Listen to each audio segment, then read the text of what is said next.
บายดีเนาะมื้อนี้อาจารย์จะมาพานักศึกษาคิดไล่เกี่ยวกับปฏิทินวันงานเนาะ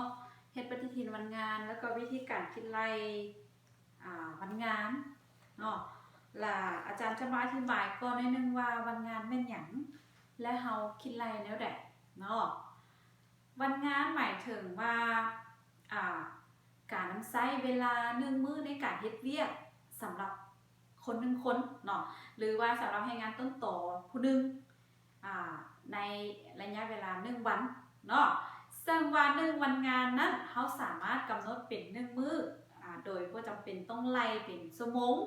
ถ้าว่าทรัพยากรเขาเจ้าเฮ็ดเวียกอยู่เขตชนบทเขาเจ้าบ่ได้มีการบันทึกว่าไปจังโมงกับจังโมงหรือว่า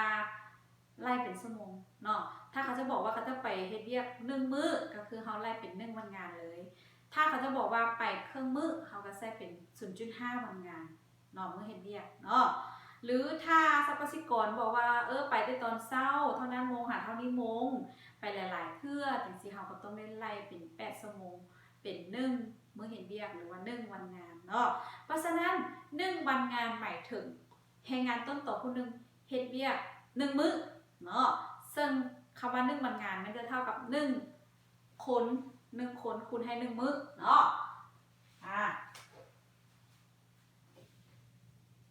1 วันงานเนาะจะเท่ากับ1 คนคูณให้1 มื้อ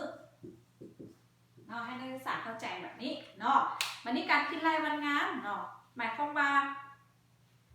เราจะคิดไล่เบิ่งว่ากิจกรรมนี้ถ้าว่ามันมีคนผู้เดียวจะต้องใช้เวลาจากมื้อจังแล้วหรือว่าถ้ากิจกรรมนี้ต้องการใช้5 วันงานยกตัวอย่างเนาะก็แสดงว่าถ้าเรามีจำนวนคน5 คนเขาก็สามารถเฮ็ดแล้วภายใน1 วันถ้าเรามีจำนวนคน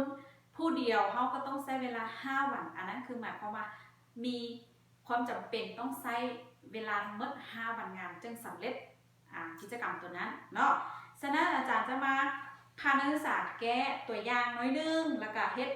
เป็นปฏิทินวันงานเนาะหลังจากเราคิดไล่วันงานแล้ว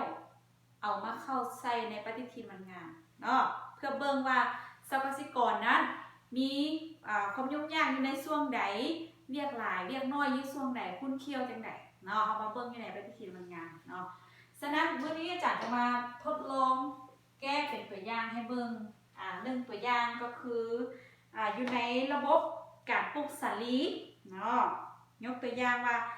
ระบบการปลูกสาลีครอบครัวเท่าคำพันธ์เนาะมีดินอยู่ติ่นภูประมาณ1 เฮกตาร์โดยในแต่ละปีแม่นปลูกสาลีอาหารสัตว์เพื่อสร้างรายได้ให้ครอบครัวนะในแต่ละปีแม่นกลางเดือน3แม่นเขาจะเริ่มถางสวนเนาะฉะนั้นกิจกรรมของเฮาอันที่1คือถางสวนเนาะทำอีกถางสวนนี่แม่นอยู่ในเดือน3เนาะกลางเดือน3เนาะกลางเดือน3นี้แม่นใช้เวลาทั้งหมด5 มื้อต่อ2 คนเนาะ5 มื้อต่อ2 คนเป็นเท่าไหร่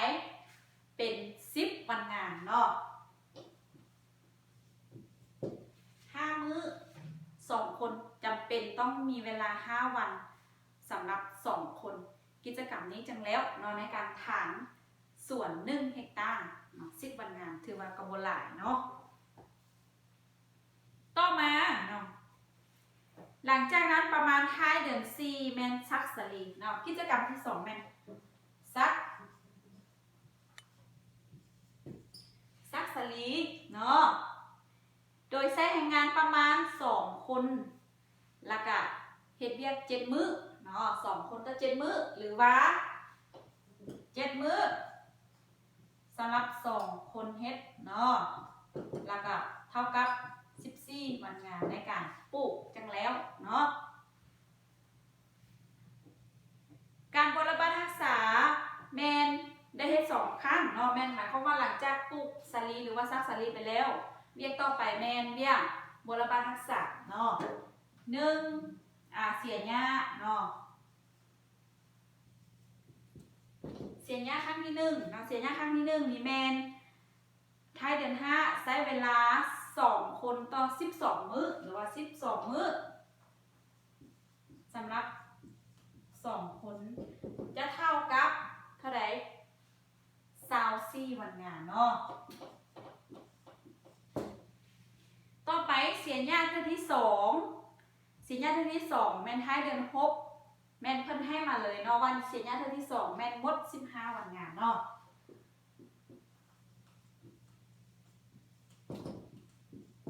เขาจะไม่ได้ไปคิดไรถ้าว่าเพิ่นออกมาให้แบบนี้เนาะแล้ววันนี้รวมยังเสียหญ้าครั้งที่2แล้วเก็บเกี่ยวเนาะเก็บเกี่ยวนี่แม่น4ครั้งแต่ละครั้งแม่น 0.5 มื้อแล้วก็มีสมาชิก2คนในแต่ละครั้งเนาะเก็บกู้เนาะ4ครั้งคูณ 0.5 มื้อคูณ2คนเท่ากับ 0.5 คูณ4เท่ากับ2เนาะหรือว่า4เทื่อของครึ่งมื้อเท่ากับ2มื้อเนาะ2มื้อคน2คูณให้2คนเท่ากับ4วันงานวันนี้เราสามารถรวมได้มารวมวันงานในการปลูกสาลี1 เฮกตาร์เท่ากับ14 24เป็น38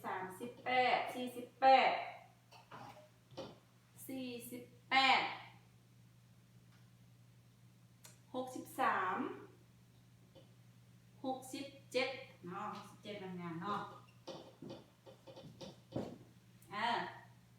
อันนี้คือแล้วเนาะเขาแล้วว่าวันงานในการปลูกสาลี1 เฮกตาร์ทั้งหมด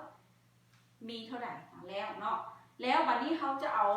ข้อมูลพวกนี้เข้าไปใส่ในปฏิทินวันงานเนาะยกตัวอย่างอาจารย์จะลึกตัวนี้ออกเนาะการเก็บกู้นี่แม่4วันงานเนาะ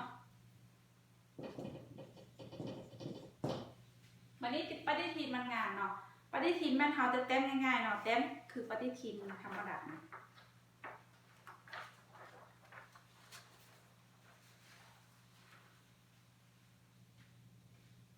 สมมติว่าปฏิทินเนาะปฏิทินของเราจะเห็ดยาวไปพุ่นเนาะเราก็แบ่ง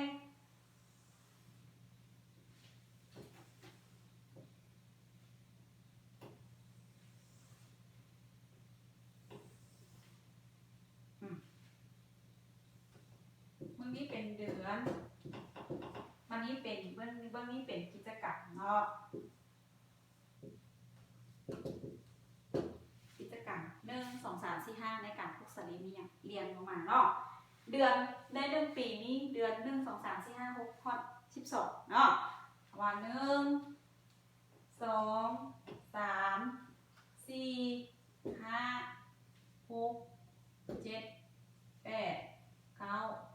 10 11 12เนาะเขาต้องได้แต้มไปจนข้อ12เนาะแต่ว่าอันนี้อาจารย์แต้มเป็นตัวอย่างให้เบิ่งเพราะฉะนั้นอาจารย์จะเอาตัว12นี้ออกเพราะว่าอาจารย์อยากได้ห้องรวมเนาะมันมีห้องรวมทั้งข้างๆเนาะที่จริงมันก็ข้อ12เนาะแล้วก็มีรวมเนาะต้องมีห้องรวมที่ทั้งข้างเนาะมันนี่กิจกรรมของเราในการปลูกสาลีอันที่1มีฐานสวนเนาะอันที่2แมนเสียหญ้าซักเนาะซักสาลีอันที่3แมน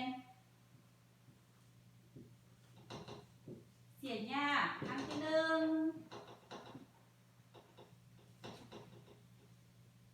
เดี๋ยวอาจารย์เรายับขึ้นก่อนเดี๋ยวสิบ่เห็น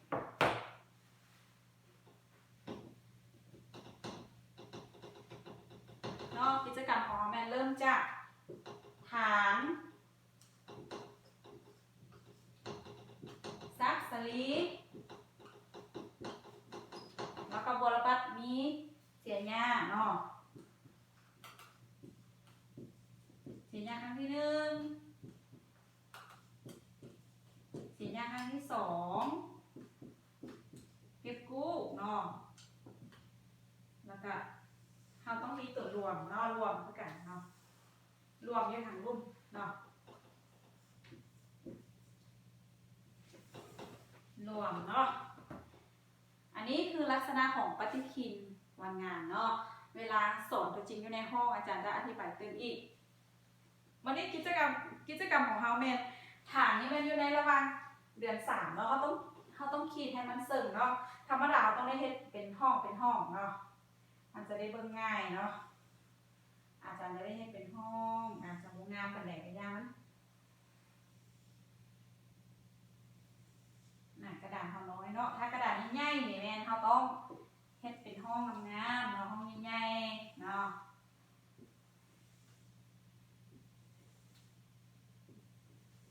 ยกตัวอย่างเนาะยกตัวอย่างว่าการผ่านส่วนของเฮานี้เพิ่นบอกว่าอยู่ประมาณท้ายเดือน3เนาะท้ายเดือน3กลางเดือน3เนาะหมายความว่าทางส่วนนี้เป็นจะอยู่ในระหว่างกลางเดือน3นี้เนาะเมื่อกี้นี้เฮาคิดแล้วมาแล้ว10วันงานเนาะหรือว่าเฮาสิใส่ว่า5คูณ2ก็ได้เนาะซักสลีนี่แม่นประมาณ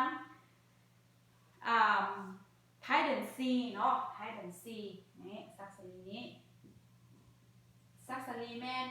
7คูณ2เนาะเสียหญ้าครั้งที่1แม่นประมาณ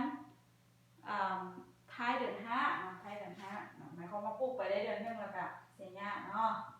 เสียหญ้าครั้งที่1นี่แม่น12คูณ2เนาะเสียหญ้าครั้งที่2นี่แม่นเดือนท้ายเดือน6เนาะ15วันงานเนาะแล้วก็เก็บกู้นี่แม่นอยู่ในเดือน7เนาะเดือน7นี่ได้เริ่มเก็บกู้นะ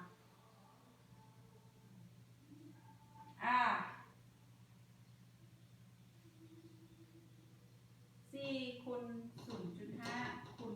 2เนาะในรายงานเก็บกู้เนาะฉะนั้นเวลาเฮาเฮ็ดอยู่ในตารางหมดแล้วเฮาต้องได้มันรวมเนาะเฮารวมไปเบิ่งนี้เพื่ออยากรู้ว่ากิจกรรมแต่ละกิจกรรมนั้นใช้วันงานหลายวันไหนเรายกตัวอย่างทางส่วนนี้แม่น5คูณ2มัน10เนาะ10วันงานซักสลี